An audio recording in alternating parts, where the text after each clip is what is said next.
அது ரொம்ப சுறுசுறுப்பாக இருக்கும். அதோட மரத்துக்கு எல்லாம் டெய்லி தண்ணி ஊற்றவும் உரம் போடவும் ரொம்ப அருமையாக பார்த்துக்கிறோம். அதோட கடின உழைப்பால் தான் அந்த வாழை மரத்தில் இருக்க பழங்கள் எல்லாம் வேகமாக வளர ஆரம்பிச்சிருச்சு. அது எல்லாத்தையும் பார்த்து அந்த குருவி ரொம்ப சந்தோஷப்பட்டுச்சு.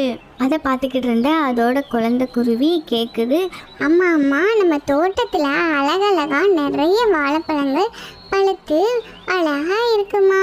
இந்த எல்லா பழங்களையும் நீங்கள் என்ன பண்ணுவீங்க அப்படின்னு அந்த குட்டி குருவி கேட்குது.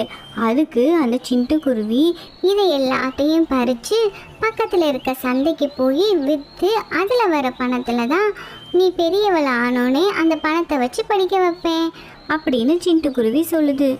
அப்போது அந்த குழந்தை குருவி சொல்லுது, அப்படியா, இதெல்லாம் எனக்காக தான் நீங்கள் இவ்வளோ கஷ்டப்பட்டு செய்கிறீங்களா? அப்போ கண்டிப்பாக நான் உங்களுக்கு உதவி பண்ணுறேன் அம்மா.